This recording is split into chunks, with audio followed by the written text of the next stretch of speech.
my calling in agriculture, my calling, in growing, in providing healthy food on one side and providing education on the other side, because they are both completely interlinked to each other.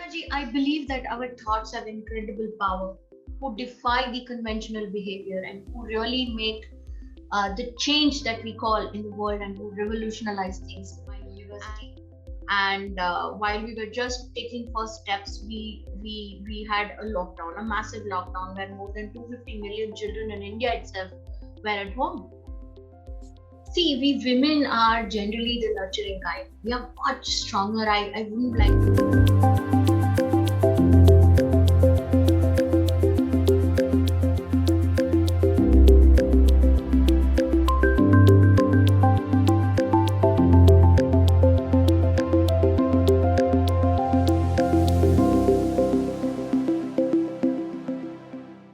Being in the position that you have, whether it is in the socialpreneur avatar or an educationist avatar, there's always people that you have to manage. There is always certain leadership qualities that you need to bring forward.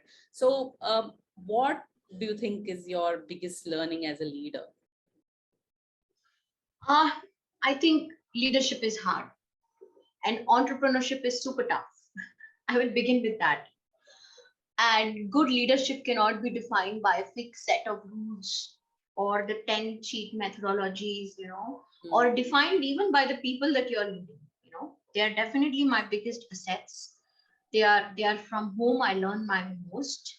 But there is no such definition where I can say, okay, this is my rule, this is what I follow, and that's why I am a leader. I think first realization for you should be everyone contributes to what you are, and that you can learn from everyone. My students teach me, my agriculture staff teaches me, my labor teaches me, my construction staff teaches me. I just go and stand there and say, oh, I don't know what you're doing. Can you please help me understand how this whole construction, when you say the plinth does this and this, because when we are constructing, I need to know what we are doing there. They are the ones who teach me, and I am the one who learns. Now, if there is a student, the student brings in his innovative perspective into the whole system. Ma'am, I think we can do like this to make this a fun environment, and we can do this to make it more engaging. Yes, why not? So I think the first and foremost thing that I do on regular basis is learn. I'm very curious by nature, and in any case, I learn from people. The day I say I've learned everything and I know it all, I am redundant that day. So that's where I believe that everyone is helping me learn something on daily basis, and I am ready to receive that from them. And other than that, being aware of what I am doing, being self-aware, and at times being vulnerable and accepting that I'm vulnerable, accepting that I do not know something, is a big part of my own authenticity, of my own, of being me. Being emotional at times, that this is my emotion at this moment. I'm upset about something, or I'm feeling weak about something. I'm vulnerable at this point. There is no shame in accepting this. Or there are times when you feel foolish, right? Oh, I did such a foolish thing. So yeah, it's all about, I think this is all together comes in as my own authentic self. And there is nothing wrong in showcasing all this right there in front of the people from whom I'm learning the most. I also believe very important for a leader is to communicate and to keep the channel going. The day I start dictating terms and engaging into authoritarian leadership mode, I think there I have failed, because at the ground level, there's a lot that is happening, which they say, you see, that we are all up there, we are conceptualizing the ideas, but who is really implementing the concept are the people who are really at the grassroots level of your organization. And when you do not interact with the grassroots, you have I think you have shut your door to to the most important feedback that would come by to make the institution or the organization more robust and towards success.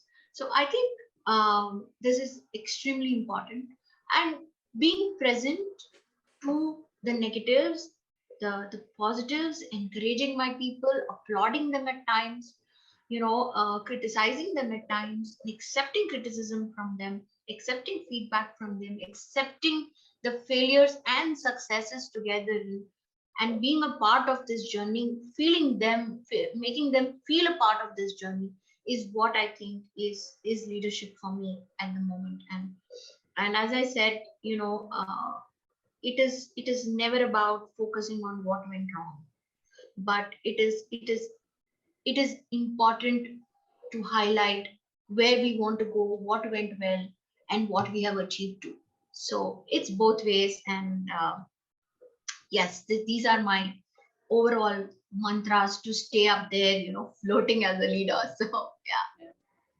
Grounded, vulnerable, and authentic. These are the top three words that I've picked up from what you just said. But is there any trait or a habit or a skill that you wished you could have? I mean, looking back. As a people's person, as the person that I am right now, I think I could have done this much earlier in life, where I work for my people now as much as they work for me. And I have started making myself obsolete and redundant every 4 years. Now, why I do this? Because I give the direction, I give the guidance to my people and guide them towards success, enjoy their failures and experience their failures, and but to make them more accountable and successful, and having a line of leaders other than me, it's important that I make myself redundant. It's important that I make myself obsolete, which I realized very recently, like about maybe 6 years ago. And especially Corona taught me a lot, because that's when you were engaging with your people the most. Yeah. So I think encouraging them to self-reflect, and encouraging myself to self-reflect, and furthering new discussions in terms of how we can do better, whether or not I'm around, is something that I keep doing. And as I said, I don't. I started doing this very recently, about 6 years ago, to make myself obsolete and say, okay, I don't exist. Now let's see how everything works out for all of us. So this I think brings in new ideas. This makes things creative. There's so much innovation happening, and I think highly boosts the team, because they know for a fact that you're not going to reprimand them for their failures, and you're encouraging them to try out new things. I think that's something that I have learned over a period, and I think I could have probably been this way 15 years ago, and things would have been different. But yes, nevertheless, it's happening now. What you just said is totally a different perspective to what is generally perceived, right? People talk about upskilling yourself and constantly learning and always being in a position to learn newer things and keep growing, to what you mentioned as, I wish I was, make myself obsolete and, depend or give a chance to others to rise up. That's a really totally refreshing perspective, I could say. I've never heard any leader talk like that. The next generation of leaders are all in colleges, and you must be seeing them pretty frequently. What do you think is a trait or a skill that these future leaders need to discover for themselves or need to create for themselves? See, I say this in all my talks actually. The workplace right now, the workplace for near future is changing rapidly, especially in the education scenario, and what we need as a workforce for future. We are leaving the age old typical traditional educational systems far behind, and trust me, a certificate from a very recognized, reputed, prestigious university will be of a very negligible, limited value, unless, of course, the student has the skills, the student has the willingness, or the learner has the willingness to work for anyone, anywhere, anytime. This willingness, this mindset is a huge issue. This has to be developed during the college time itself. And I think uh, it's extremely important. I would define 21st century skill sets as definitely three aspects. One is the foundational knowledge, which you cannot mess with because you are learning that subject. You need to know the subject knowledge, you need to be literate in what exactly your specialization is. The second is very important knowledge, which is humanistic knowledge, which helps you value what you have, which helps you value your origin, which brings in the emotional ethical awareness in you, and also the cultural competence in you, which is extremely crucial today. The third and the recent aspect that we have added in all of this is the meta knowledge. Now, what is meta knowledge? Meta knowledge is creativity, meta knowledge is innovation, meta knowledge is design thinking. You're a behavioral trainer yourself, and you know how important communication and collaboration is for this age students, the students who pass out from the colleges now. We as a country, we have maximum children, maximum people in the age group of 28, which we call as the demographic dividend. And I think it is of a very, very limited value if we say there's a demographic dividend and we don't channelize them towards becoming the workforce of the future. And trust me, as enablers of education, as universities, we are uniquely positioned today to integrate the traditional expertise with digital technologies, with digital innovations, to create these profound learning experiences for the learners, which are aligned to the future of work. So it's extremely important to build that mindset. It's important to have that mindset in the student to learn the skills, to be out there, to be sensitive, to be emotionally aware, to be socially aware, and to have the cultural competence besides the knowledge that they have of their particular subject. So I think we live in this 21st century where these skills are crucial, and my message to the students to become leaders is exactly this: do not stop being curious. All the people who made it out big in this world have done something or have seen something, have observed something which others did not observe. And how they found this keen eye of observation is because they were curious. And why they were curious? Before, because they care, right? And that brings us to very important aspect which a student should develop in his life, in his student life: caring, empathy, curiosity, inquiry. So Right. these are the mindsets as enablers of education. We also need to, ensure that there are several skills, which are critical in the 21st century student now, because Right. being an effective value-based leader, being a strong people skills leader, having effective communication skills, ability to deal with crisis, all this defines you as a leader. And I think in all this, one thing that stands out is discipline and practice. Now, how much discipline are we bringing into our lives? We are going all the Western way where everything is okay. Yeah. It's the Western way. We as individuals from our times that we were in, our Gurukula times, were highly disciplined. So to bring in that discipline is important. And then, with discipline, with mindfulness, I think you will achieve the socio-humanistic, scientific, technical temperament.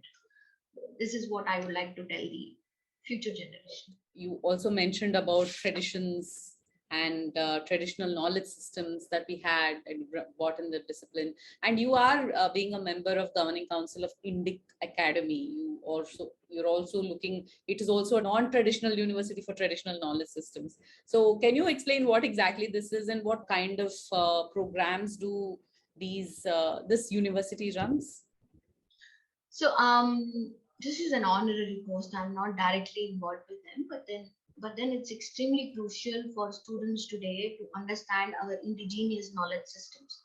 Now, how we integrate at our university the Indic knowledge systems or the indigenous knowledge systems into the course and program is to give them thorough idea about what is their understanding self, what is their origin, where do they belong to, this beautiful country that we have here, this nation which is so rich with tradition, with culture, unless they connect with that, Yeah. and have the cultural competence, I do not think that they will ever feel proud of their origin.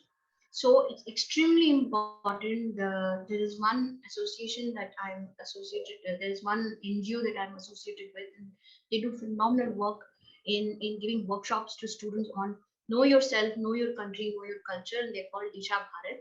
I'm also in an honorary position there, and trying to bring in these knowledge systems into the current age design thinking, collaborative thinking, communication skill sets is something that we are doing at our university as well. Bring this, bridge this gap between the both.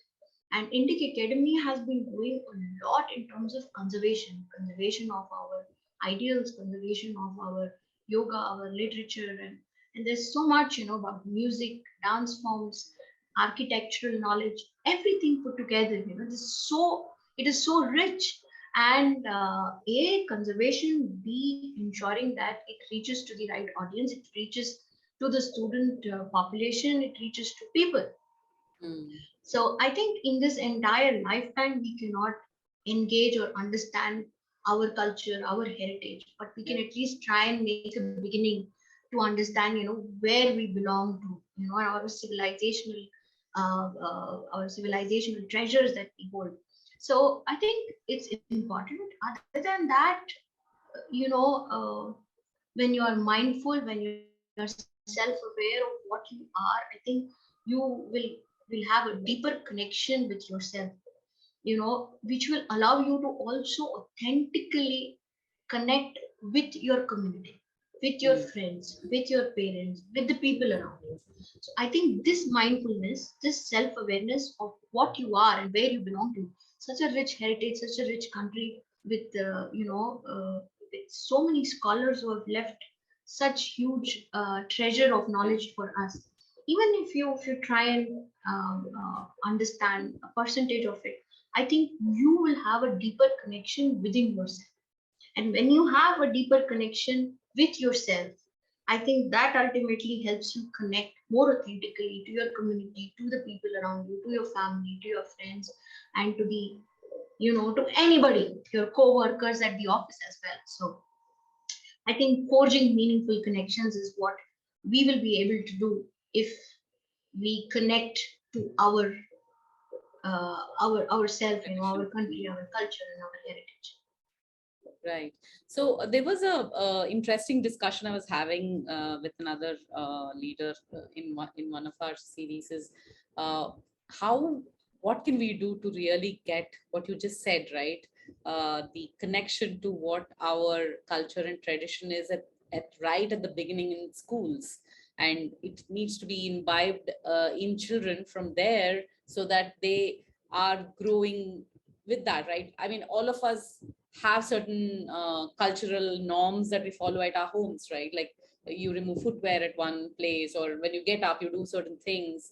So it's always that habit that needs to be, that needs to be cultivated among children so that they can become more responsible and, like you said, be closer to their tradition uh, in the future.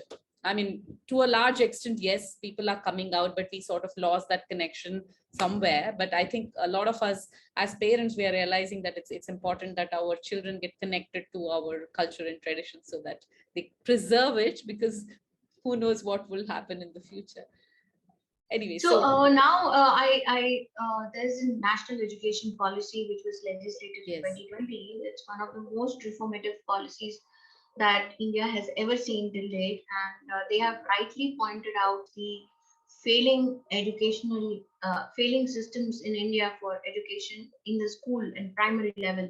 So what they have suggested is that a lot of Indian knowledge systems courses about agriculture, about our archaeology, our dance forms, music, our manuscripts, our Yeah. literature, etc., will be now brought in to the main curricula of the school, so that we encourage students from at that point and develop the interest to understand more about their culture, through the school education itself.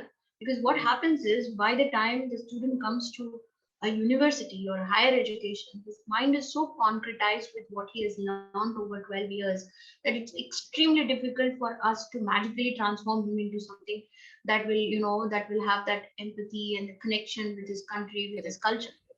Although at our university we try our best, because agriculture is very close to what, the soil, the lands, the growing, the plants, they speak a certain language to you, so those students are actually very grounded.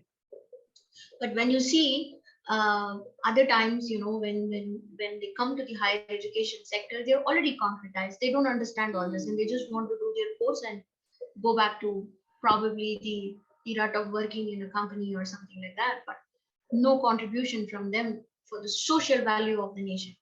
And that's where, we as enablers have, there's this indic knowledge systems, indigenous knowledge systems, which is going to be the integral part of the course curricula in higher education as well as in school education.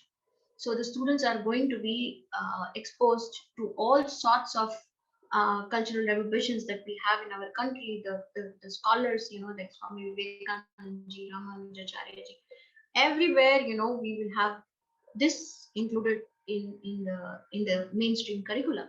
And I think that's the only way to sensitize students, catch them young, ensure that they understand where they belong to and what their origin is. If they are from this country, they need to know that. And that's how I think they will contribute a lot and have that connection with the people, with the community around them. So yes, there have been steps that have been taken from the government side as well. And as educationists, we are doing a lot individually at our respective institutions to implement the national education policy in the complete essence and spirit that it stands for. All right. So any idea when that's going to start? It's already done. I mean, from 2021, 2021, we've already seen a lot of implementation happening. But at the school level, it is going to take maybe another couple of years before it's implemented. But it is overall the complete school system. And that's where the challenge is. And they've also given equal importance to teachers training, because unless teachers are sensitized to all this, they will never be able to probably share the same with the students. So yes, I think these aspects have been taken care of now, and at all levels it is being implemented, but it is not going to be easy to implement something that we've been following for 70 years. So yes, it's going to take time, but nevertheless we've made a beginning. Awesome. All right, so I have one last question, and it is on the other role that you're playing as a socialpreneur, right? Could you tell us a bit about what is it that you do for the agricultural sector? You're in the supply chain area, right? So a little bit more about how that's going to really help future farmers? Around our university, we have something called as a KVK, that, where an FPO, which is a farmer produce organization, which is completely women based. So right from engaging the farmers around the university area, maybe about 30 to 50 kilometers, engaging them in understanding what kind of seeds, what kind of technology that needs to be used to grow a particular fruit or a vegetable or a grain, to understanding what are the kind of nutritional aspects that the plant needs, to ensuring it is all natural all the way, and ensuring that the harvest is already has a buyback from the retailers, such that the farmer does not feel that his produce did not sell. So we had a green revolution where we had to feed people. We had milk revolution where we said, the community cooperatives, etc. Now it is the time that the farmer sees income revolution. He needs to see money in the pockets. Now, this whole idea about having children joining agricultural course as a private university, if I'm running agriculture course, is because I've seen a huge gap between the demand for agricultural education and what we have from the government for the students, the number of seats. To bridge this, we ensured that private universities such as ours get into the mainstream agricultural programs. It's also to ensure the students after their 12th do not get into a course where they don't want to have any touch or any relationship with what their parents did as farmers, or any relationship with the soil or the land. So we want to ensure the students see money, they see income in agriculture, in the farming field. And that's where we want them to now move towards, post agricultural aspects like agricultural business, post produce. What are the aspects that we can do out of a certain product? Like milk can turn into cheese, and cheese can turn into some other product. So post production activities beyond farming, then value addition to a particular product, to ensure that they know about agricultural business and the supply chain. We have this company called Evergreen Naturals, and and in this bargain, we are making a huge change to the people around us in the university. We would like to make it much more bigger by going into the state and to the country at one point, which we might, with our farmer produce organizations and with skilling and with ensuring that, we have more and more farmers to our fold, where we do technology transfer and ensure that they grow the right healthy fruits and vegetables for the consumers and get the right price for it. So this is what we are aiming at, and this is what we are doing other than the university that we have. Very, very interesting and extremely fascinating field, I must say. And what is in future for you as a person?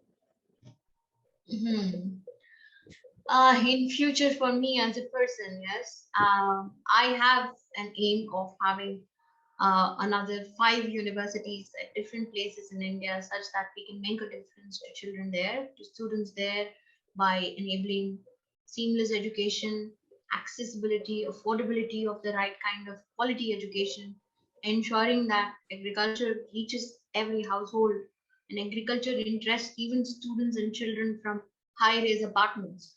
So this is the aim, and to grow exponentially in the education sector, as well as ensuring that the, the farming community, it thrives along with us in whatever we do. So as an educator, my first passion will remain in transfer of knowledge and skill sets that would make a meaningful change to that learner as well as to the community around him. And the second, of course, something where it's related to food that comes to our table, that all of us have the right to eat healthy, good food, and the farmer gets the right price and the right remuneration for the effort and hard work he puts in. So yes, these are my goals, and that's about it.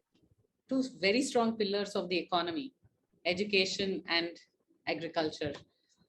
Thank you so much. It was wonderful. All the very best for the future, as in both the avatars that you have, as well as a person and your personal goals. It's wonderful to have met you, and thank you so much. Such an engaging fire chat, and I loved every bit of what we spoke. And Aparna, keep doing the good things that you're doing and bringing forth to people, not me. I think you've done a great job, bringing all this together, understanding, and it's like a research in itself. So yes. Thank you, and God bless you. And I think you do great in what you're doing right now. So all the best to you as well. Thank you.